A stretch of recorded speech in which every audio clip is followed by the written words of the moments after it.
صلاح الدین ایوبی نے یروشلم کیسے فتح کیا؟ وہ ایک شیعہ فاطمی خلیفہ کے وزیر سے صلیبی جنگوں کے ہیرو کیسے بنے اور انہوں نے یہ سفر کیسے طے کیا؟ اس سلسلے کی یہ پہلی ویڈیو ہے۔ باقی ویڈیوز بھی اس کے بعد اپلوڈ کی جائیں گی اور انشاءاللہ یہ سلسلہ 4 یا 5 ویڈیوز میں مکمل ہو جائے گا۔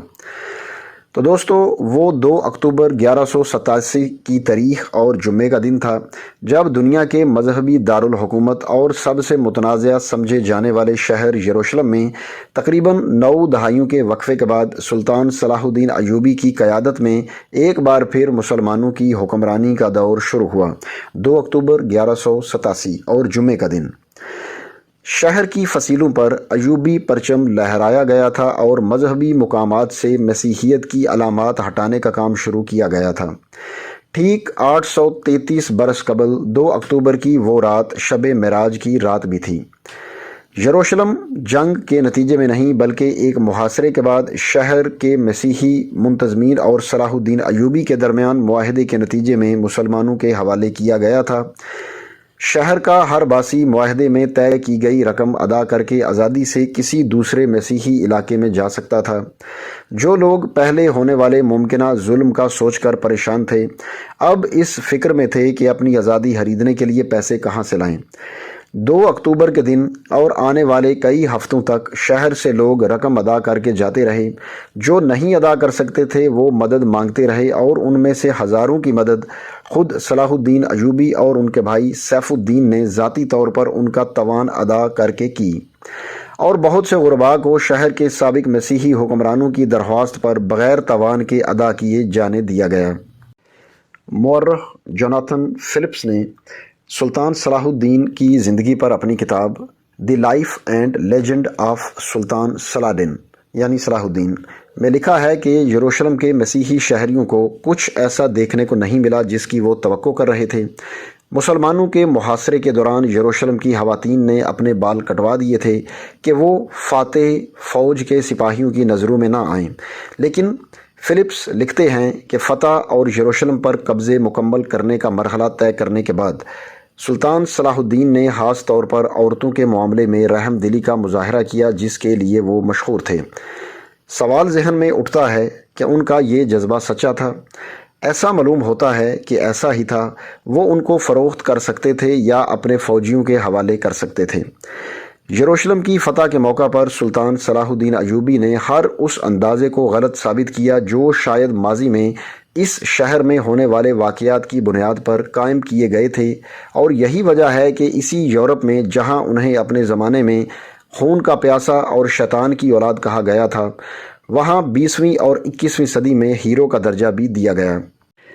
یہ وہی یروشلم تھا جس کی سن 1099 میں فتح کے بعد صلیبیوں کے یروشلم میں داخلے کے موقع پر یہاں ہر طرف لاشیں تھیں، اور مرد، عورتیں اور بچے کوئی فاتحین کی تلواروں سے محفوظ نہیں تھا۔ مصنف جسٹن ماروزی نے اپنی کتاب اسلامی سلطنتیں 15 شہر جو ایک تہذیب کو بیان کرتے ہیں، اس کتاب میں یروشلم کے بارے میں باب میں مسیحی ذرائع کا حوالہ دیتے ہوئے صلیبیوں کی فتح کے بعد شہر کے مناظر بیان کیے ہیں۔ انہوں نے صلیبیوں کے رویے کی مثال کے طور پر ان کے ایک عہدیدار کا بیان نقل کیا۔ زبردست مناظر تھے، ہمارے فوجیوں نے دشمنوں کے سر قلم کر دیے، کچھ کو زیادہ تکلیف دینے کے لیے آگ میں جھونکا گیا، گلیوں میں سروں، کٹے ہوئے پیروں اور ہاتھوں کے ڈھیر تھے۔ سلطان صلاح الدین ایوبی کا چیلنج یروشلم کی فتح پر ختم نہیں ہوا، بلکہ انہیں اندازہ تھا کہ اب مسیحی دنیا جس پر یروشلم جیسے مقدس شہر کے ہاتھ سے نکلنے کی خبر بجلی بن کر گری ہوگی، اس کو واپس حاصل کرنے کی کوشش کرے گی۔ سن 1187 میں یروشلم کی فتح سے تیسری صلیبی جنگ میں اس کے کامیاب دفاع کا باب تقریباً 5 برسوں پر محیط ہے۔ وہ صلیبی جنگ جس میں مغربی یورپ کے بڑے بڑے بادشاہ خود شریک ہوئے اور یورپ بھر سے لوگوں کو جنگ میں شرکت پر مائل کرنے کے لیے سلطان کی بدترین سے بدترین شبیہ پیش کی گئی، لیکن جنگ کے لیے آنے والے نہ صرف یروشلم حاصل کرنے میں ناکام رہے بلکہ سلطان کی ایک مختلف تصویر لے کر واپس گئے جو تمام تر پروپیگنڈے کے باوجود آج تک قائم ہے۔ مثال کے طور پر سن 2020 کے اکتوبر ہی میں ناروے میں سیلاڈن ڈے یعنی یوم صلاح الدین ڈے منایا جائے گا۔ BBC اردو سروس نے ناروے کے ایک ادارے ہاؤس آف لٹریچر سے رابطہ کیا جو سن 2009 سے بین الاقوامی سیلاڈن ڈے منا رہا ہے، اور ان سے پوچھا کہ ناروے میں کسی کو صلاح الدین ڈے منانے کا خیال کیسے آیا۔ اس ادارے کے رکن اور سیلاڈن ڈے کی کیوریٹر گارد لاہن نے بتایا کہ اس خیال کا پہلی بار اظہار سن 2008 میں ناروے کے ایک قومی شاعر کی 200 سالہ تقریبات کے دوران کیا گیا تھا۔ انہوں نے بتایا کہ اس شاعر نے، وہ ایسے شاعر تھے جنہوں نے ناروے کے آئین میں اس ترمیم کو متعارف کروانے میں اہم کردار ادا کیا تھا جس کے بعد یہودیوں کو اس ملک میں آنے کی اجازت ملی تھی۔ وہ مذہبی رواداری کی علامت سمجھے جاتے تھے۔ اشلد لاہن نے بتایا کہ سن 2008 میں اس تقریب کے دوران ناروے کے ایک مصنف تھور والڈسٹین نے تجویز پیش کی کہ ویرگے لینڈ یعنی اس شاعر کی سوچ کو آگے بڑھانے کے لیے ہمیں صلاح الدین کی یاد میں بھی ایک دن منانا چاہیے، کیونکہ انہوں نے یروشلم کی فتح کے موقع پر جس کردار کا مظاہرہ کیا تھا وہ یہودیوں، مسیحیوں اور مسلمانوں کے مل کر رہنے کے بارے میں ایک سبق ہے۔ اشلد لاہن نے بتایا کہ ناروے کی طرح شاید یورپ میں بھی بہت کم لوگ صلاح الدین کے بارے میں جانتے ہیں، اور جو جانتے بھی ہیں ان کی نظر میں وہ ان کا موازنہ صلیبی جنگوں کے یورپ میں ہیرو رچرڈ شیر دل سے کرتے ہیں، اور ان کے خیال میں صلاح الدین ایک ولن ہے۔ لیکن انہوں نے کہا کہ صلاح الدین ڈے کے ذریعے ہم پیغام دینا چاہتے ہیں کہ ہر کہانی کے دو رخ ہوتے ہیں۔ اس شخص کو جس نے 800 سال پہلے مغرب کو شکست دے کر یروشلم کو فتح کیا تھا ایک مثالی کردار کے طور پر یاد کیا گیا۔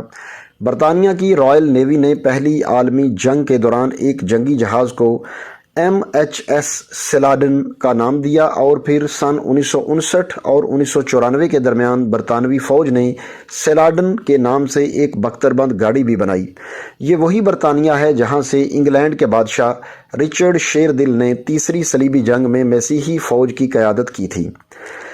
سلطان صلاح الدین ایوبی کے اعزاز میں انگلینڈ کی فوجی بختر بند گاڑی ملک کے نورفولک ٹینک میوزیم میں رکھی گئی ہے۔ میوزیم سے رابطے پر انہوں نے تصدیق کی کہ اس بختر بند گاڑی کا نام سیلاڈن سلطان صلاح الدین کے نام پر ہی رکھا گیا ہے۔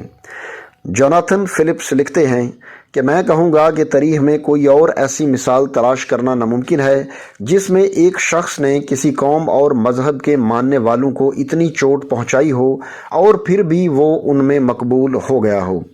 یروشلم کو مسلمانوں کے قبضے سے آزاد کروانے کے لیے یورپ سے پہنچنے والی فوج اور سلطان صلاح الدین کے درمیان تقریباً 3 برس پر پھیلے ٹکراؤ یعنی تیسری صلیبی جنگ کی تفصیلات کے ذکر سے پہلے بات کریں گے صلاح الدین اور ان کے خاندان کے ماضی کی اور جہاد کے اس ماحول کی جس میں مشرق وسطیٰ کے لوگوں کی یروشلم کی بحالی کی توقعات ان سے وابستہ ہو گئی تھیں۔ سلطان صلاح الدین ایوبی کا سنی اسلامی دنیا کے روحانی رہنما، بغداد کے خلیفہ اور مصر کے اسماعیلی شیعہ فاطمی خلیفہ کے ساتھ تعلق خاصی اہمیت کا حامل ہے، اور آخر میں ان کا ذکر ایک اور مسلمان سلطان نور الدین زنگی کے بغیر ناممکن ہے۔ ایوبی اور زنگی خاندانوں کے عروج کی کہانی ایک دوسرے کے ساتھ جڑی ہے، اور اس میں ایوبی خاندان زنگی خاندان کے تابع ہے۔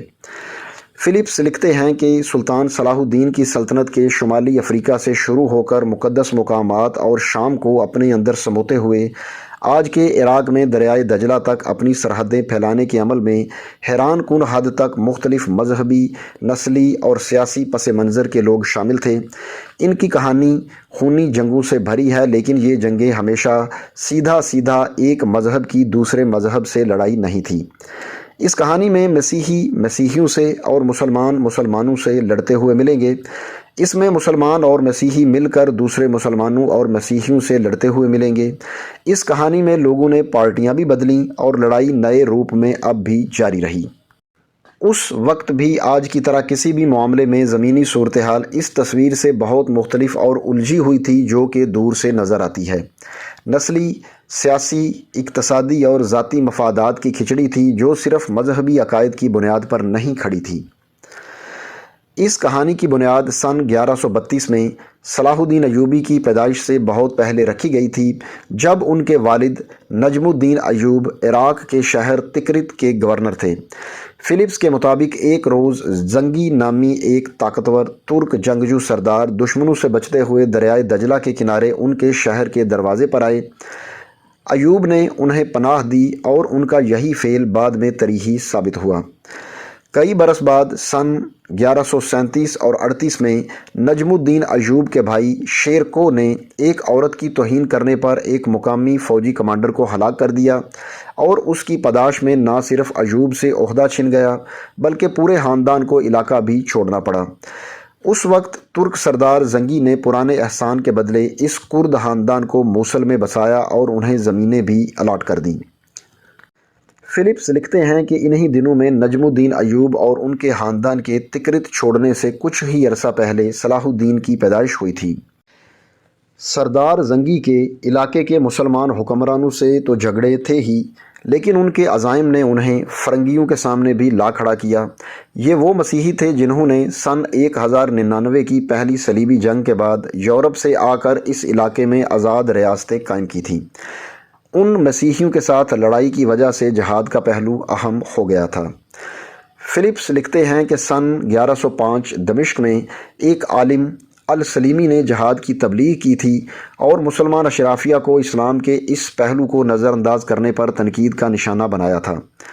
ان کا پیغام آہستہ آہستہ زور پکڑتا گیا اور پھر 1140 کی دہائی میں دمشق کے ایک مدرسے کی دیوار پر زنگی کے لیے مجاہد اور سرحدوں کے محافظ کے الفاظ لکھے ہوئے نظر آئے۔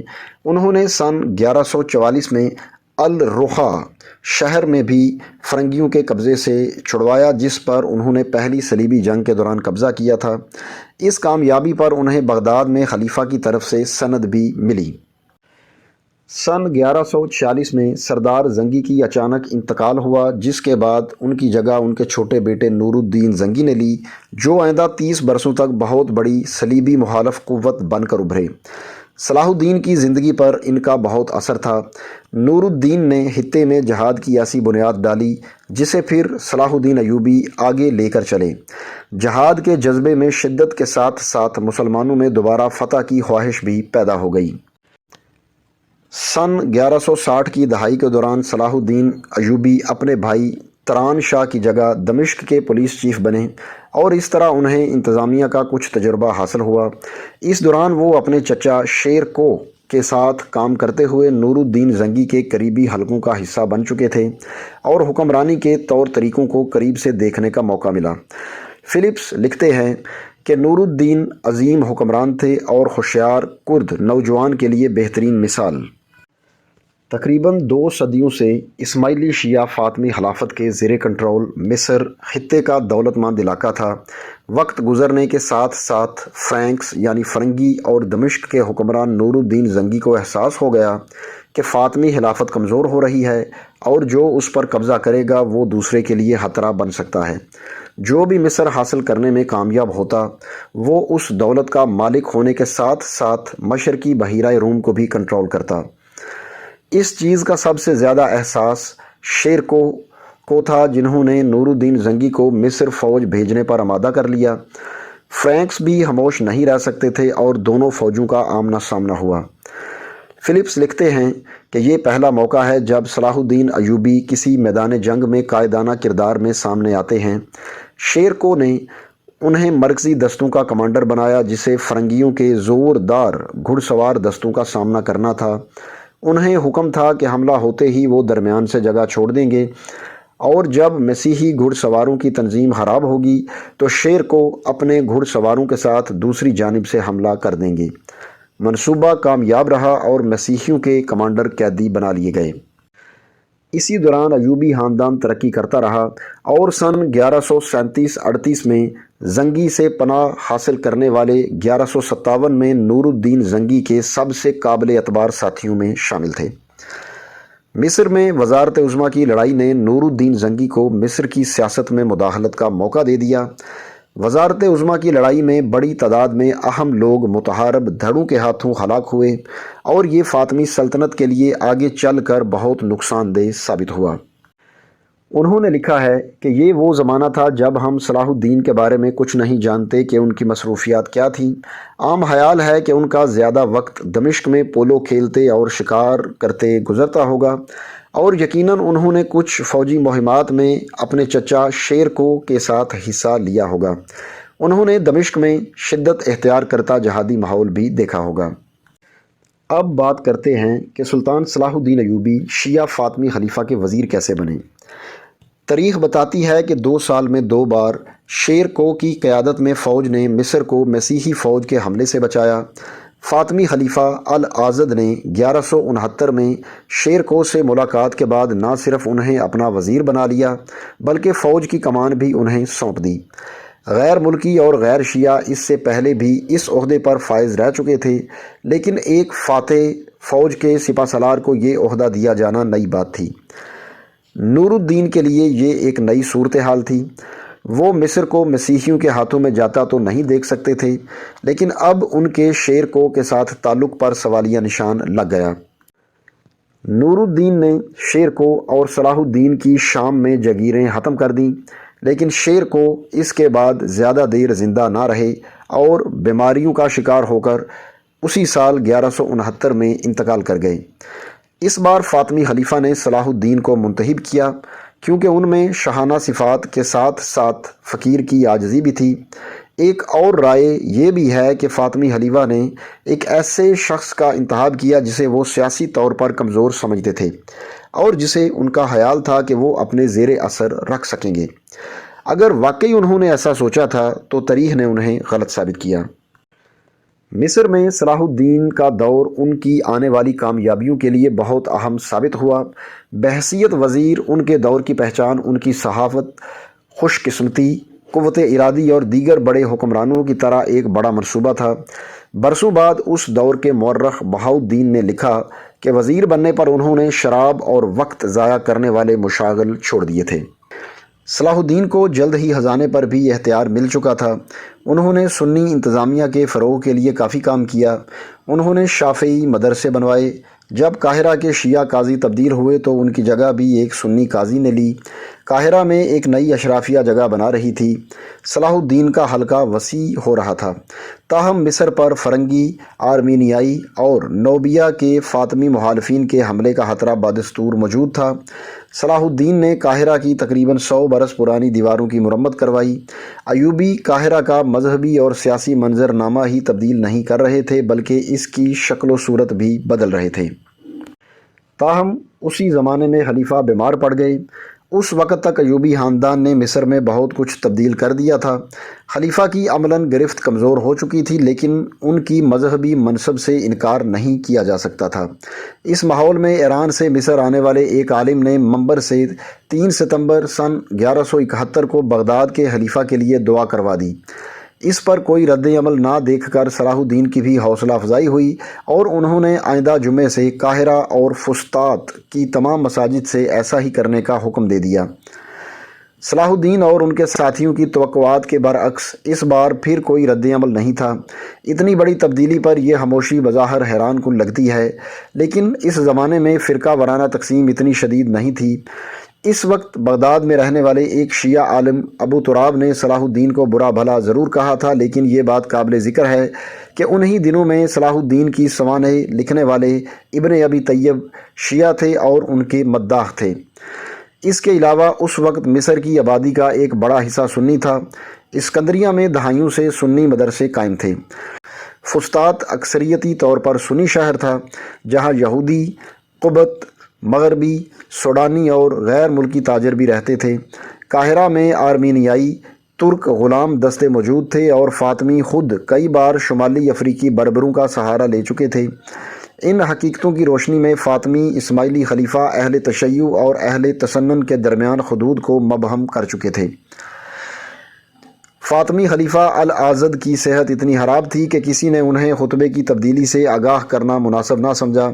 جلد ہی ان کا بغیر یہ جانے انتقال ہو گیا کہ ان کے دارالحکومت میں کسی اور کے نام کا خطبہ پڑھا جا رہا ہے۔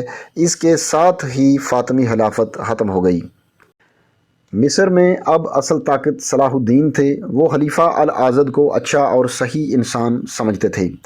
مصر کے وزیر صلاح الدین نے خلیفہ کے بیٹے سے ملاقات کی اور انہیں کہا کہ خلافت کے معاملے میں آپ کے والد کا ایجنٹ ہوں اور انہوں نے آپ کی وراثت کے بارے میں کوئی وصیت نہیں کی، اس طرح وہ اپنے والد کے بعد خلیفہ نہیں بن سکے۔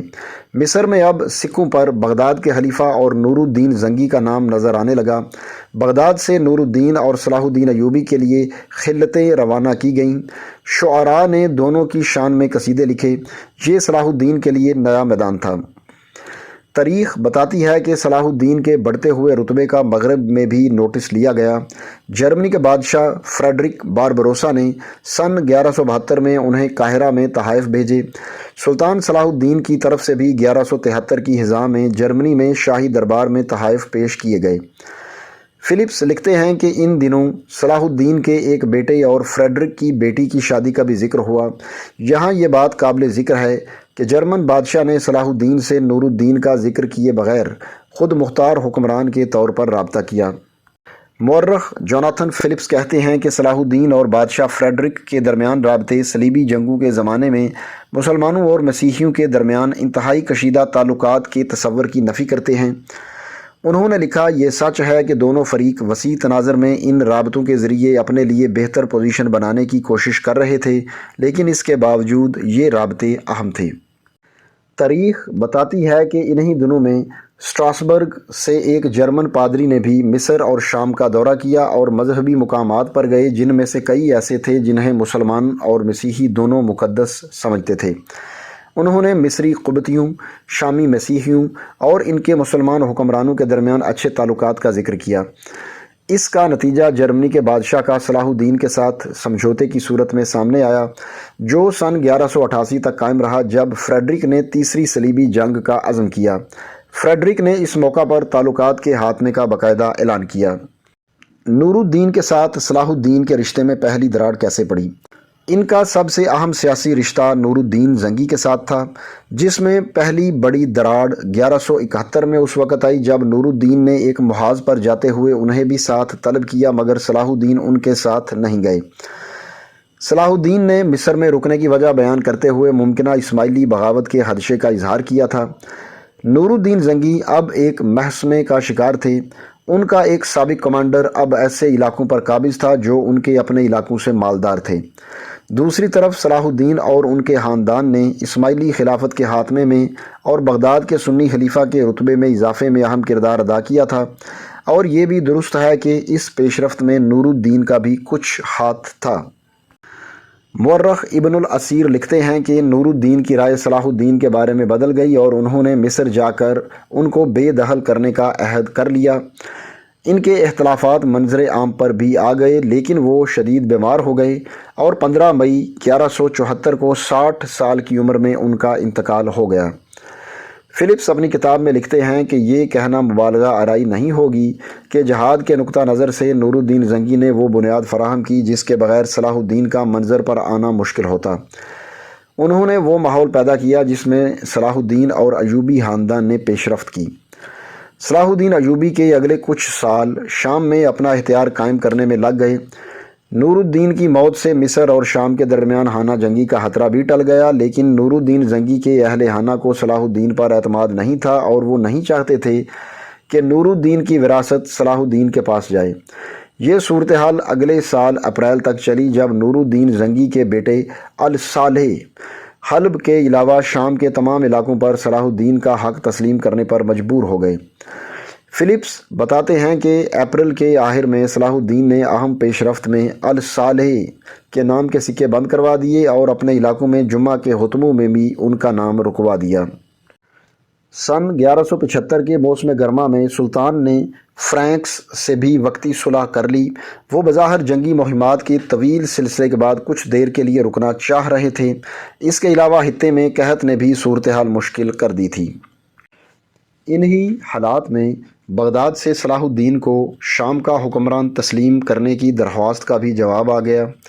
فلپس بتاتے ہیں کہ خط کے ساتھ عباسی خلافت کا سیاہ پرچم، ان کے لیے خصوصی لباس اور انہیں مصر، یمن اور شام کے ان علاقوں کا حکمران تسلیم کرنے والی سند بھیجی گئی جو اس وقت ان کے قبضے میں تھے۔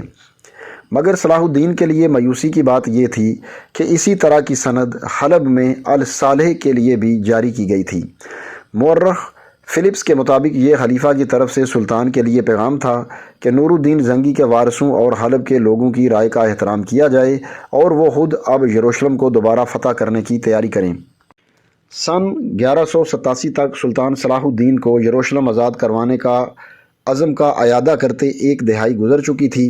اب ان کے پاس شام اور مصر اور جزیرہ کے علاقے کے وسائل کے ساتھ ایک وسیع سفارتی نیٹ ورک بھی تھا کہ وہ پوری توجہ اس مشن پر لگا سکیں۔ فلپس لکھتے ہیں کہ مسلمان حکمرانوں اور سرداروں سے نمٹنے میں صلاح الدین کا اتنا وقت لگ گیا کہ لوگ کہنے لگے کہ وہ اپنا مقصد بھول کر مسلمانوں سے ہی لڑتے رہتے ہیں۔ سالوں کے پروپیگنڈے کے بعد اب سلطان کے لیے فیصلہ کن وار کرنا ضروری ہو گیا تھا۔ اسی سال ایک مقامی مسیحی نواب رینالڈ نے ایک تجارتی کارواں پر حملہ کر کے امن معاہدے کی خلاف ورزی کی اور پھر قیدیوں کو واپس کرنے سے بھی انکار کر دیا۔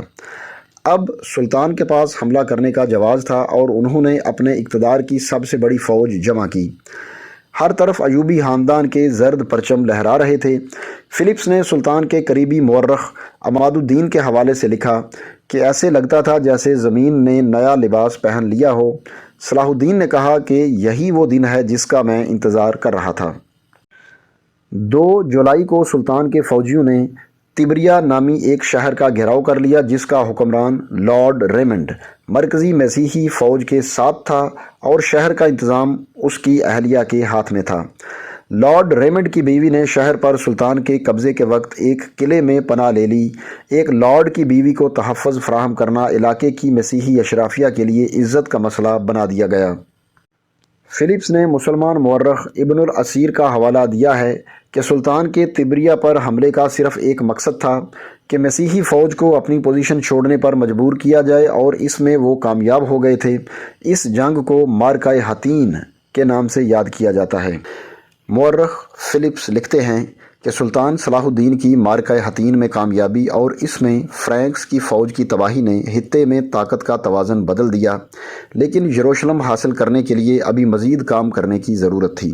اگلے 7 ہفتے انہوں نے سلطنت یروشلم میں کئی زبردست مہمات کیں جن میں سے کئی کی قیادت انہوں نے خود کی۔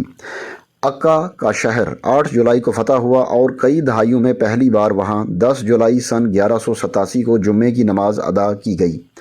اس کے بعد بیروت فتح ہونے میں بھی زیادہ دن نہیں لگے۔ اشکلون کو فتح کرنے میں 2 ہفتے لگے۔ یہاں بھی صلاح الدین نے شہر والوں کے ساتھ سختی نہیں کی۔ وہ قتل عام کا سلسلہ نہیں چاہتے تھے اور چاہتے تھے کہ کہیں پر ان کے خلاف زیادہ مزاحمت نہ ہو، اور ان شہروں کے قریب مسلمانوں کی بھی آبادیاں تھیں۔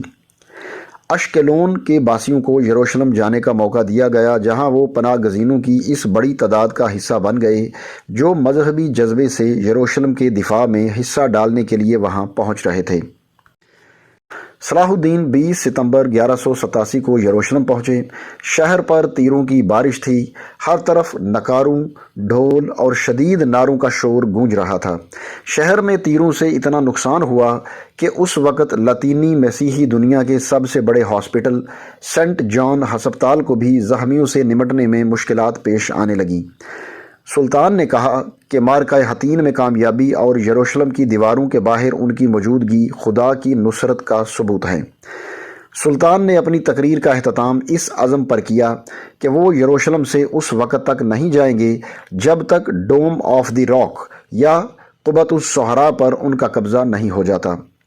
معرکہ حطین میں شکست کے بعد کسی مسیحی امدادی فوج کی آمد کا امکان ختم ہو چکا تھا۔ یروشلم کے بادشاہ تو معرکہ حطین میں قیدی بن گئے تھے اور ان کی جگہ شہر کے منتظم بالیان کو اندازہ ہو گیا تھا کہ کھیل ختم ہو گیا ہے اور ہتھیار ڈالنے کے لیے مذاکرات شروع کرنے کا وقت آ گیا ہے۔ شہر پر قبضے کے لیے خونی ٹکراؤ سے بچنے کے فوائد مسلمان قیدیوں کی زندگی اور مقدس مقامات کی سلامتی کی صورت میں واضح تھے۔ اس کے علاوہ اس صورت میں مسیحی قیدیوں کے لیے ملنے والے ممکنہ تاوان کی شکل میں مالی فائدے کا بھی امکان تھا۔ ہتھیار ڈالنے کی تاریخ 2 اکتوبر طے کی گئی جو جمعے کا دن تھا اور سن 1187 کی یہ رات معراج کی رات بھی تھی۔ اس تاریخ کی وجہ سے یروشلم کی فتح کا منظر دیکھنے کے لیے صوفیوں، درویشوں اور علماء کو بھی وہاں پہنچنے کا وقت مل گیا۔ ذرائع کے مطابق شہر میں بچوں اور عورتوں کے علاوہ 60,000 مرد تھے۔ شہر کے مسیحی حکمران بالیان نے مختلف طبقات کی مدد سے 18,000 غریب افراد کے لیے 30,000 دینار کا بندوبست کیا۔ اگلے کچھ ہفتوں تک شہر میں لوگ اپنا سامان بیچ کر اپنی آزادی کے لیے پیسوں کا بندوبست کرتے رہے۔ فلپس نے لکھا ہے کہ سب کے لیے 10 دینار قیمت طے کرنے پر صلاح الدین تنقید کا نشانہ بھی بنے، کیونکہ امیر لوگ بآسانی یہ پیسے دے کر اپنے قیمتی سامان کے ساتھ یروشلم سے جانے میں کامیاب ہو گئے۔ لوگوں نے ایسے ایک امیر مسیحی عہدیدار کا قیمتی سامان ضبط کرنے کا مطالبہ کیا، لیکن صلاح الدین نے جواب دیا کہ وہ ایسا نہیں کریں گے، بلکہ انہوں نے ان لوگوں کو ان کی منزل تک سیکیورٹی بھی فراہم کی۔ مورخ لکھتے ہیں کہ اس کے باوجود 16,000 غریب لوگ شام اور مصر کی غلاموں کی منڈیوں میں بکے۔ مسیحی قبضے میں تقریباً 9 دہائیوں میں تمام مقدس مقامات پر مسیحیت کی چھاپ لگ چکی تھی۔ سلطان نے ہر جگہ کو اسلامی تقاضوں کے مطابق بحال کرنے کا حکم دیا۔ مسلمانوں کی حکمرانی میں یروشلم میں 9 اکتوبر پہلا جمعہ تھا۔ جمعہ کی نماز کی امامت کے لیے سلطان کا فیصلہ دمشق کے قاضی اور شاعر محی الدین کے حق میں تھا، جنہوں نے 4 سال قبل سن 1183 میں حلب کی فتح کے موقع پر یروشلم کی فتح کی پیشن گوئی کی تھی۔ جمعہ کا خطبہ مسجد الاقصی میں دیا گیا۔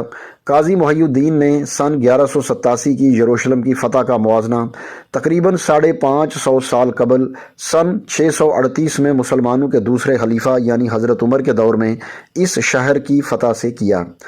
انہوں نے سلطان صلاح الدین کو اسلام کا نیا ہیرو قرار دیا۔ ادھر سلطان صلاح الدین کو احساس تھا کہ اب انہیں ایک اور صلیبی جنگ کا سامنا کرنا ہوگا جو یروشلم کو مسلمانوں کے قبضے سے آزاد کروانے کے لیے لڑی جائے گی۔ انہیں معلوم تھا کہ اس خطرے سے نمٹنے کے لیے انہیں مزید فرنگی علاقوں پر قبضہ کرنا ہوگا۔ فلپ لکھتے ہیں کہ ابھی یہ معاملہ چل ہی رہا تھا کہ بغداد سے خلیفہ کا ایک پیغام آیا۔ سلطان اپنی فتح کے پیغام کے بعد مبارکباد کی توقع کر رہے تھے، لیکن ہوا اس کے برعکس۔ دراصل سلطان نے فتح کی اطلاع ایک نوجوان اور ناتجربہ کار ایلچی کے ہاتھوں بھیجی تھی، جس کو بغداد میں پسند نہیں کیا گیا۔ بظاہر اس بات کو خلیفہ کو نیچا دکھانے کی کوشش سمجھا گیا۔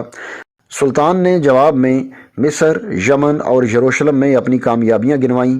کیا میں نے یروشلم کو حاصل کر کے مکہ سے نہیں جوڑا؟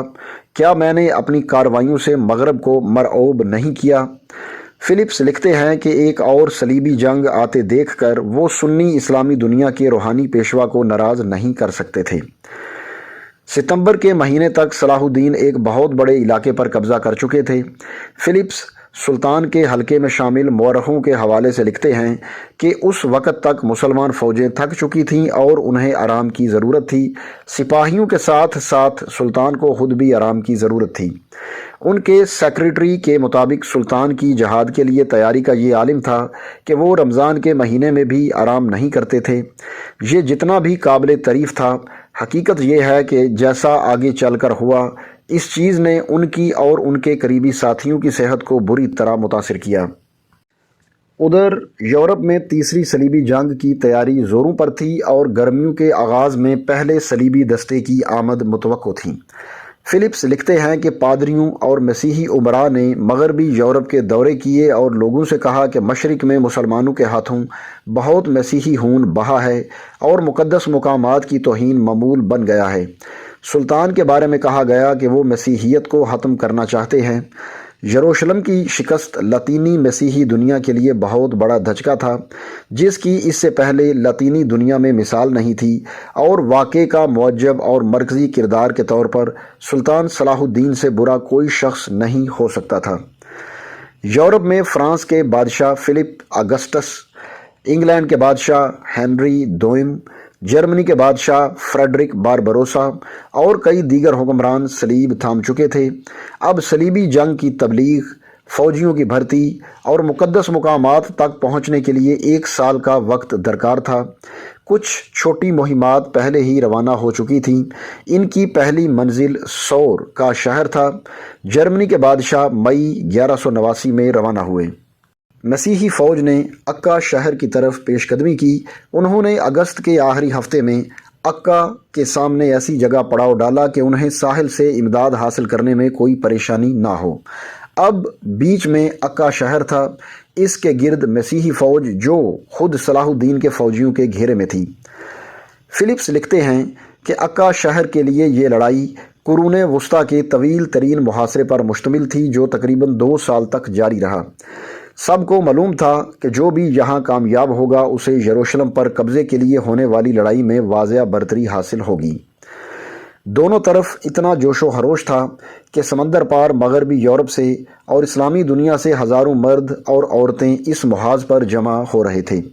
ایک طرف England, France, Wales, Denmark, Flanders, Holland, Belgium اور جرمن سلطنت بشمول شمالی اٹلی، پولینڈ، ہنگری، جنوبی اٹلی، سسلی، جنیوا، وینس اور پیسا سے مسیحی صلیبی جنگ میں حصہ لینے کے لیے آئے تھے۔ ان کے مقابلے کے لیے مصر، شام، یمن، ایشیائے کوچک، آذربائیجان اور خراسان سے آنے والوں کے علاوہ ترک، کرد، عرب، نوبی، آرمینیائی اور بدو مسلمان بھی وہاں موجود تھے۔ عکا شہر کے طویل محاصرے کے سب سے یادگار واقعات سن 1191 کی گرمیوں کے موسم میں فرانس کے بادشاہ فلپ آگسٹس اور انگلینڈ کے بادشاہ رچرڈ شیردل کے وہاں پہنچنے کے بعد پیش آئے۔ ان کی آمد سے پہلے کے 20 ماہ تیزی سے بیان ہوتے طویل جنگ نامے کے منظر کی طرح تھے۔ فلپس لکھتے ہیں کہ کسی بھی جنگ کے کچھ ادوار اس کی نمائندگی کرتے ہیں، لیکن اتنی طویل جنگ میں پورا سال ہر روز لڑا نہیں جا سکتا۔ اس میں سفارتکاری کے باب آتے ہیں، تھکی ہوئی فوجیں آرام کرنے کے لیے رکتی ہیں، ہفتوں تک خراب موسم جنگ نہیں ہونے دیتا اور جنگوں کے دوران بوریت سے سب واقف ہیں۔ مورخ بہاؤالدین لکھتے ہیں کہ کئی بار بوریت کے ہاتھوں مجبور ہو کر دونوں طرف کے فوجی لڑائی بھول کر ایک دوسرے سے بات چیت میں لگ جاتے اور بات مل کر گانے اور ناچنے تک بھی پہنچ جاتی۔ مورخ لکھتے ہیں کہ حیران کن طور پر دونوں کیمپوں کے درمیان خوراک کی خرید و فروخت بھی جاری تھی۔ محاصرے کا 1 سال پورا ہوا تو لوگ اس کی حقیقتوں سے سمجھوتا کر چکے تھے۔ فلپس لکھتے ہیں کہ جنگ کی تھکان اتارنے کے خواہش مندوں کو صرف مغربی تاجروں کے پاس جانے کی ضرورت تھی، جن کے گرم پانی کے ٹب میں لیٹنے کی قیمت 1 درہم تھی۔ بیماری بھی دونوں کیمپوں کے لیے ایک مسئلہ تھا، جس سے کئی اہم رہنما بھی متاثر ہوئے اور کئی جان کی بازی ہار گئے۔ مورخ لکھتے ہیں کہ تیروں، تلواروں اور آگ برساتے ہتھیاروں سے کہیں زیادہ جانیں بیماری کے ہاتھوں ضائع ہوئی تھیں اور دونوں طرف کی اعلیٰ قیادت کے بہت سے فیصلے افواج کی صورتحال سے متاثر ہو کر کیے گئے۔ صلیبیوں کا بیماری سے خاص طور پر زیادہ نقصان ہوا کیونکہ انہیں خطے کے ماحول، بیماریوں اور موسم کی عادت نہیں تھی۔ ان میں 3 اہم لوگ جو ہلاک ہوئے تھے ان میں یروشلم کی سلطنت کی ملکہ سبیلا اور ان کی 2 بیٹیاں بھی شامل تھیں۔ سردیوں میں مسلم ذرائع بتاتے ہیں کہ صلیبی فوج میں روزانہ 100 فوجی ہلاک ہو رہے تھے۔ مغربی ذرائع لکھتے ہیں کہ ہر کوئی کھانس رہا تھا، لوگوں کی ٹانگیں اور منہ سوجے ہوئے تھے اور ان کے دانت گر رہے تھے۔ مکئی اور انڈے حد سے مہنگے ہو چکے تھے اور مرا ہوا گھوڑا زندہ گھوڑے سے مہنگا تھا۔ تاہم ان تکالیف کے باوجود صلیبی پر امید تھے، انہیں یقین تھا کہ مزید کمک آ رہی ہے۔ وسطی ستمبر تک عکا شہر میں خوراک کی شدید قلت بھی پیدا ہو گئی۔ شہر کے منتظمین نے سلطان تک یہ خبر پہنچائی تو انہوں نے مکمل رازداری کا حکم دیا۔ انہیں معلوم تھا کہ مصر سے 3 بحری جہاز خوراک کا بڑا ذخیرہ لے کر عکا آ رہے ہیں۔ اتنا وقت نہیں تھا کہ ان جہازوں کو رازداری سے شہر کی طرف لایا جائے اور انہوں نے سیدھا بندرگاہ کا رخ کیا۔ سلطان اس دوران بے چینی سے ساحل پر انتظار کر رہے تھے۔ وہ ایک گھبرائی ہوئی ماں کی طرح خدا سے فتح مانگ رہے تھے۔ یہاں یہ بات قابل ذکر ہے کہ سلطان کی فوج میں زیادہ تر تنخواہ دار سپاہی تھے۔ سن 1187 اور 1188 کی کامیابیاں سب کے لیے فائدہ مند تھیں، لیکن عکا کے طویل ہوتے محاصرے کی کشش کم ہو رہی تھی۔ انتظار کا یہ کھیل یقیناً سلطان کے لیے بہت تھکا دینے والا تھا، جنہیں معلوم تھا کہ اس وقت مغربی یورپ کے بادشاہ ان کے خلاف بہت بڑی فوج کھڑی کرنے کی تیاری کر رہے تھے۔ سلطان کی طرف سے ہر طرف مسلم طاقتوں سے رابطہ کیا گیا۔ عماد الدین نے بغداد میں خلیفہ کو بھی مدد کے لیے پیغام بھیجا۔ مارچ 1190 کے آخر تک سلطان کو شام کے شہروں حمص اور حما سے امداد پہنچ چکی تھی۔ ان کے بھائی سیف الدین بھی مصر سے فوج کے ساتھ پہنچ چکے تھے، لیکن اس دوران بغداد میں خلیفہ کی خاموشی سلطان کے لیے پریشان کن تھی۔ ان کی طرف سے آتش یونانی کچھ مقدار میں، محاصرے کی جنگ کے ماہر کچھ انجینئرز اور 20,000 دینار بھیجے گئے، جو سلطان نے انتہائی ادب کے ساتھ وصول کرنے سے انکار کر دیا۔ مسئلہ امداد کی مقدار سے زیادہ ان کی طرف سے سلطان کی مشرق قریب کو جہاد کے لیے اکٹھا کرنے کی کوششوں کو مکمل اخلاقی حمایت نہ ملنا تھا۔ فلپس لکھتے ہیں، مسلمان حکمران جنہوں نے ان کا ساتھ نہیں دیا یا ان کی مدد نہیں کر سکے، یہ فعل ان میں مذہبی جذبے کی کمی کی بجائے علاقائی مجبوریوں کا عکاس ہے، جیسا کہ بہت سے سلجوق سرداروں کے ساتھ ہوا۔ اس کے علاوہ کچھ حکمران خاندان شاید ایوبی خاندان کو فائدہ بھی نہیں پہنچانا چاہتے تھے۔ سردیوں کے موسم میں بارش اور کیچڑ نے کیمپوں میں زندگی مشکل کر دی، لیکن اس دوران مسیحیوں نے محاصرہ توڑنے کے لیے 3 دیوہیکل ٹاور تعمیر کر لیے۔ ہر ٹاور 5 منزل اونچا تھا۔ لکڑی کی قیمت بہت زیادہ تھی اور ان کو کسی حملے سے بچانے کے لیے مٹی اور سرکہ لگے چمڑے سے لپیٹا گیا تھا۔ اس کا سب سے اونچا پلیٹ فارم اتنا بڑا تھا کہ اس پر منجنیق رکھی جا سکتی تھی۔ آتش گیر مادہ فائر کر کے ان کو جلانے کی کوشش کی گئی، لیکن بے سود۔ صلاح الدین کی خوش قسمتی تھی کہ ان کے عملے میں ایک تانبا گر کا بیٹا موجود تھا، جو آتش یونانی کے ساتھ تجربے کر کے اس کی طاقت بڑھانے کی کوشش کر رہا تھا۔ اس نے سلطان کو منا لیا کہ اسے کسی بھی طرح شہر کے اندر داخل کروایا جائے۔ اس نوجوان نے اپنے تجربات کی روشنی میں کیمیائی مادہ تیار کیا، جسے برتنوں میں بھر کر ایک ٹاور کی طرف داغا گیا، لیکن ٹاور کو کوئی فرق نہیں پڑا۔ فلپس لکھتے ہیں کہ وہ لڑکا مایوس نہیں ہوا۔ شہر کی دیوار سے ٹاور تک کا فاصلے کا اندازہ تو اسے ہو چکا تھا۔ دوسری بار اس نے برتن میں مقدار بڑھا کر فائر کروایا اور اس کی خوشی کی انتہا نہ رہی جب ٹاور میں آگ بھڑک اٹھی۔ اس کے بعد دوسرا اور تیسرا ٹاور بھی اسی طرح تباہ کر دیے گئے۔ اس لڑکے کو اب شہر سے باہر سمگل کر کے صلاح الدین کے سامنے پیش کیا گیا، جنہوں نے اسے زمین اور پیسہ انعام میں دیا، لیکن اس نے یہ کہتے ہوئے سب لینے سے انکار کر دیا کہ اس نے جو بھی کیا خدا کی رضا کے لیے کیا۔ نومبر میں جنگ کا سیزن ختم ہونے سے پہلے 2 بڑے مارکے ہوئے۔ سلطان ایک بار پھر بیماری کی وجہ سے دور سے ہی مارکے کی کارروائی دیکھنے پر مجبور تھے۔ 23 نومبر کو مسلمانوں نے حملہ کر کے تقریباً 200 صلیبی نائٹس کو سامنے آنے پر مجبور کر دیا اور ان میں سے بہت سو کو قیدی بنا لیا۔ ان میں ایک کمانڈر بھی تھا۔ انہیں سلطان کے سامنے پیش کیا گیا اور سلطان ان افسروں سے باقاعدہ عزت کے ساتھ ملے۔ انہیں سردیوں کے لیے کھالوں سے بنے کوٹ دیے گئے، بلکہ کمانڈر کو تو سلطان نے اپنا کوٹ دے دیا۔ انہیں کھانا دیا گیا اور سلطان کے ساتھ والے خیمے میں ٹھہرایا گیا۔ کمانڈر کو کھانے کے لیے سلطان کے ساتھ جگہ ملی۔ فلپس لکھتے ہیں کہ بے شک اس کا مقصد صلیبیوں کے منصوبوں کے بارے میں معلومات حاصل کرنا بھی تھا، لیکن سلطان کے لیے اس طرح کا رویہ نئی بات نہیں تھی۔ سردیاں ختم ہوئیں تو صلیبیوں کو فرانس اور انگلینڈ کے بادشاہوں کی آمد قریب نظر آنے لگی۔ دوسری طرف سلطان خلیفہ کی سرد مہری سے پریشان تھے۔ اسلام آپ سے مدد مانگ رہا ہے جیسے ڈوبتا ہوا آدمی سہارا۔ ان کا کہنا تھا کہ وہ اپنی تمام ذاتی آمدن جہاد پر لگا رہے ہیں اور خلیفہ کو چاہیے کہ وہ ان کی ہر طرح سے مدد کریں۔ محاصرے کی تمام مشکلات میں سلطان کی رحم دلی اور سخاوت کی کہانیاں مسلسل سننے کو ملتی رہیں۔ ایک بار صلیبی کیمپ سے ایک عورت کا نوزائیدہ بچہ کوئی اٹھا کر لے گیا اور پھر اسے بیچ دیا۔ معاملہ سلطان تک پہنچا۔ مورخ بہاؤالدین موقع پر موجود تھے۔ سلطان نے بچہ برآمد کروایا اور اس کے خریدار کو قیمت ادا کر کے بچے کو ماں کے حوالے کر دیا۔ 20 اپریل کو فرانس کے بادشاہ فلپ فوجیوں، گھوڑوں اور اسلحے کے ساتھ 6 جہازوں پر پہنچ گئے۔ مئی کے آخر تک انہوں نے 7 نئی منجنیقیں تعمیر کروائیں جو شہر کی دیواروں کو شدید نقصان پہنچا رہی تھیں۔ دوسری طرف سلطان مسلسل اپنے بیٹوں اور افسروں کے ذریعے صلیبیوں پر حملے کرواتے رہے، لیکن اتنے مہینوں میں ان کی دفاعی پوزیشنز مضبوط ہو چکی تھیں۔ 8 جون 1191 کو انگلینڈ کے بادشاہ رچرڈ شیر دل بھی عکا پہنچ گئے۔ بہاؤالدین بتاتے ہیں کہ وہ 25 بحری جہازوں میں پہنچے۔ مغربی یورپ میں طویل جنگی مہمات کے تجربے، انتہائی باریکی سے پلاننگ کی مہارت ہونے کے ساتھ وہ زبردست جنگجو تھے۔ ان کے ساتھ 17,000 فوجیوں کی آمد نے صلیبی فوج کے حوصلے بہت بلند کر دیے۔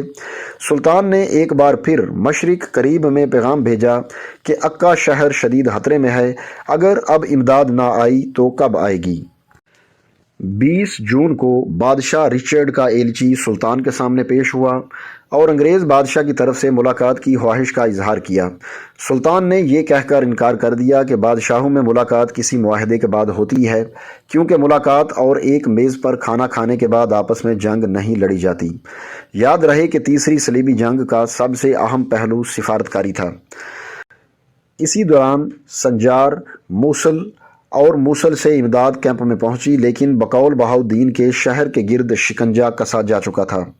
فرانسیسی اور انگریز صلیبی اتنے زیادہ تھے کہ وہ شفٹوں میں کام کر سکتے تھے اور شہر کا دفاع کرنے والوں کو بالکل آرام نہیں مل رہا تھا۔ وہ ساتھ ساتھ شہر کے باہر اپنے کیمپوں کے لیے گرد خندقیں بنا چکے تھے، جس سے سلطان کا ان پر حملہ کرنا مشکل ہو رہا تھا۔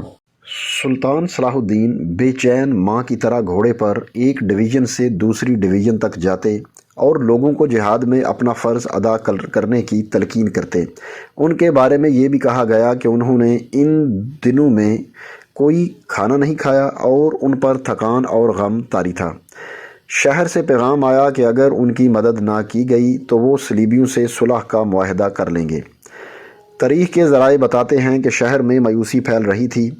شہر کا حصار کمزور پڑتا جا رہا تھا اور ان کی طرف سے سخت مزاحمت کے باوجود صلیبیوں کی فتح یقینی ہوتی جا رہی تھی۔ 12 جولائی کو شہر سے تیراک نے سلطان کو آ کر شہر کی طرف سے صلیبیوں کے آگے ہتھیار ڈالنے اور معاہدے کی خبر دی۔ فلپس بتاتے ہیں کہ انہوں نے قتل عام سے بچنے کے لیے ایسا کیا۔ معاہدے کے تحت انہیں اصل صلیب، 1500 قیدی چھوڑنے کے علاوہ صلیبیوں کو 2 لاکھ دینار بھی دینے تھے۔ صلاح الدین نے یہ معاہدہ نہیں کیا تھا، لیکن اس پر دستخط انہی کے ہونے تھے۔ معاہدے میں سلطان کے لیے سب سے مشکل سوال 2 لاکھ دینار کا تھا۔ اس جنگ میں بہت زیادہ وسائل استعمال ہو چکے تھے اور سلطان کو بار بار مالی مدد کی درخواست کرنی پڑی تھی۔ ان کی دریا دلی بہت سے اتحادیوں کو اکٹھا رکھنے کا اہم ذریعہ ثابت ہوئی تھی، اور اب جب ان کے پاس ذاتی وسائل ختم ہو رہے تھے یہ مطالبہ مشکل تھا۔ بظاہر ایسا لگتا ہے کہ سلطان نے آدھی رقم ادا کر دی اور ان کی طرف سے طے شدہ تعداد سے آدھے قیدی آزاد کرنے کی پیشکش قبول کر لی۔ تاریخ بتاتی ہے کہ سلطان کا اصرار تھا کہ مسلمان قیدیوں میں اہم عہدیدار بھی شامل ہونے چاہئیں اور یہ صرف عام قیدی نہ ہوں۔ اس معاملے نے اتنا طول پکڑا کہ قیدیوں کے تبادلے میں تاخیر ہونے لگی۔ رچرڈ نے ان کی تحویل میں مسلمان قیدیوں کو، جن کی تعداد 2600 تھی، ایک جگہ اکٹھے کر کے ہلاک کر دیے۔ جب تک مسلمانوں کو اس کی خبر پہنچی بہت دیر ہو چکی تھی۔ فلپس لکھتے ہیں کہ ان کا مقصد سلطان صلاح الدین کو بدنام کرنا تھا کہ وہ تو اپنے لوگوں کی حفاظت بھی نہیں کر سکتے۔ بہاؤالدین نے لکھا، رچرڈ تیزی سے یروشلم کی طرف بڑھنا چاہتے تھے اور ان قیدیوں کے لیے اپنے کچھ سپاہی پیچھے چھوڑنے پڑنے تھے۔ سلطان نے بھی ماضی میں قیدی ہلاک کیے تھے، لیکن انہوں نے ایسا جنگوں کے بعد کیا تھا، نہ کہ کبھی کسی معاہدے پر بات چیت شروع ہونے کے بعد۔ یروشلم کی طرف بڑھتے ہوئے صلیبی فوج کے ایک طرف ساحل تھا جہاں سے انہیں سمندر کے ذریعے امداد ملتی رہی۔ رچرڈ نے اس کا خصوصی بندوبست کیا تھا اور عکا کی لڑائی میں مسلمان بحریہ کو نقصان کی وجہ سے وہ اس کے خلاف کچھ نہیں کر سکتے تھے۔ عکا سے روانہ ہوتے ہی مسلمان تیر اندازوں نے صلیبیوں کو نشانہ بنانا شروع کر دیا۔ سلطان کے بیٹے الافضل نے اس میں اہم کردار ادا کیا۔ ان دنوں جو صلیبی قیدی بنتا اس کے ساتھ سخت سلوک کیا جاتا اور اس میں عہدے اور رتبے کی کوئی تفریق نہیں کی گئی۔ ستمبر کے مہینے میں درجہ حرارت 30 ڈگری سینٹی گریڈ سے زیادہ تھا اور دونوں طرف کی تحریریں بتاتی ہیں کہ گرم موسم کی وجہ سے بھی کافی جانی نقصان ہوا۔ صلاح الدین اور رچرڈ اپنے دستوں کا حوصلہ بڑھاتے گھوڑوں پر آگے اور پیچھے جاتے دیکھے جا سکتے تھے۔ سلطان کی فوج سے مارچ کے دوران روایتی انداز میں ڈھول اور بگل بجائے جا رہے تھے۔ صلیبی فوج میں دور سے بادشاہ رچرڈ کا پرچم دیکھا جا سکتا تھا جو ایک اونچے پول سے لہرا رہا تھا۔ ان کی انفینٹری تیروں کی بارش سے بچنے کے لیے سر تپاؤں زرہ بختر میں ملبوس تھی اور گھڑ سواروں کے باہر کی طرف مارچ کر رہی تھی تاکہ قیمتی گھوڑوں کو سلطان کی فوج سے برسائے جانے والے تیروں سے محفوظ رکھا جا سکے۔ فلپس لکھتے ہیں کہ کون سے سپاہی ساحل والی طرف مارچ کریں گے اور کون سے باہر کی طرف، اس میں بھی باریاں لگی تھیں تاکہ سب کو سلطان کی فوج کے حملوں سے بچ کر چلنے کا موقع ملے۔ اس دوران سلطان کی صحت کے مسائل جاری تھے اور وہ کئی بار گھڑ سواری بھی نہیں کر پا رہے تھے اور گرمی سے بچنے کے لیے رات کو فوج کا معائنہ کرتے تھے۔ اس دوران انہوں نے تیزی سے شہر میں خوراک اور دیگر اشیاء کے معائنے کے لیے یروشلم کا ایک ہنگامی دورہ بھی کیا اور واپس آ کر اپنے امراء سے صورتحال پر مشاورت کی۔ انگلینڈ کے بادشاہ رچرڈ کی بھی صحت اچھی نہیں تھی، جس کی وجہ سے انہیں ایک بار واپس عکا بھی جانا پڑا۔ اس کے علاوہ عکا کی کامیابی کے بعد ان کے سپاہی وہاں شراب اور لڑکیوں کی کشش میں بھی وقت ضائع کر رہے تھے۔ رچرڈ کو خود جا کر انہیں صلیبی جنگ کے فرائض یاد کروانے پڑے۔ اس دوران صلیبی کچھ دیر کے لیے جافا کی تعمیر نو کے لیے بھی رکے کیونکہ انہیں یروشلم تک راستے کو محفوظ کرنا تھا۔ پیسوں کی کمی بھی ہونا شروع ہو گئی تھی اور رچرڈ نے مغربی یورپ امداد کے لیے پیغام بھیجے۔ تیسری صلیبی جنگ کا سب سے اہم پہلو اس کے دوران ہونے والی سفارتی ملاقاتوں کی تعداد تھی۔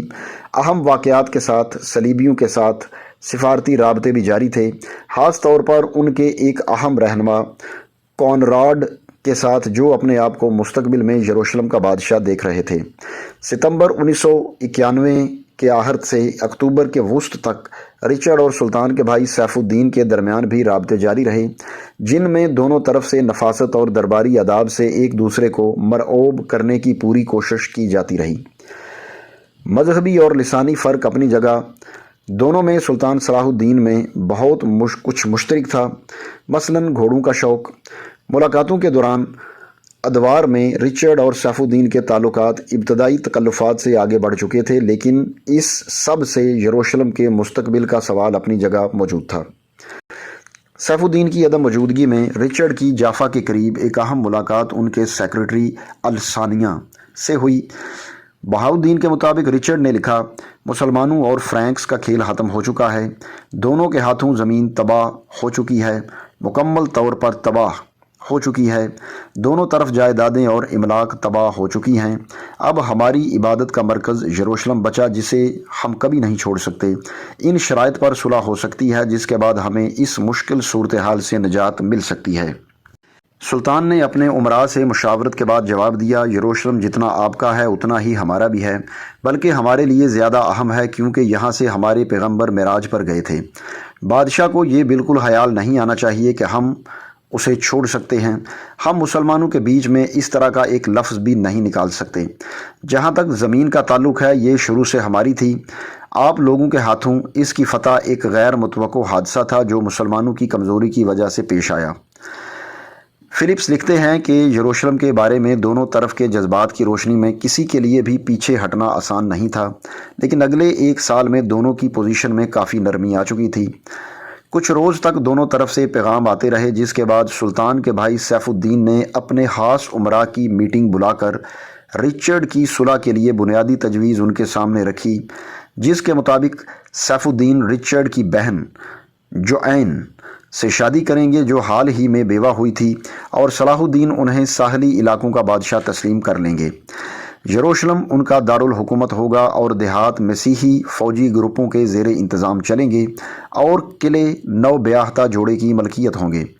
تمام قیدی رہا کر دیے جائیں گے اور مقدس صلیب مسیحیوں کے حوالے کر دی جائے گی اور بادشاہ رچرڈ واپس یورپ چلے جائیں گے۔ جب صلاح الدین نے تجویز سنی، پہلے تو انہیں اس کے سچ ہونے پر یقین نہ آیا، لیکن انہوں نے اشارہ دیا کہ وہ اصولاً اس پر راضی ہو سکتے ہیں۔ تاہم بعد میں رچرڈ کی بہن کی شادی کا معاملہ دیگر صلیبیوں کی طرف سے اعتراض کے بعد پاپا روم کے سامنے رکھ دیا گیا۔ انہوں نے کہا کہ اگر پاپا روم نے منع کر دیا تو اپنی نوجوان بھتیجی کی شادی سیف الدین سے کر سکتے ہیں اور اس کے لیے ان کو کسی کی اجازت کی ضرورت نہیں۔ خبر آنے پر کہ صلیبی یروشلم پر حملے کے لیے تیار ہیں، مسلمان بھی جنگی حالت میں آ گئے۔ سیف الدین ہر اول دستے کے انچارج تھے۔ رچرڈ شہر سے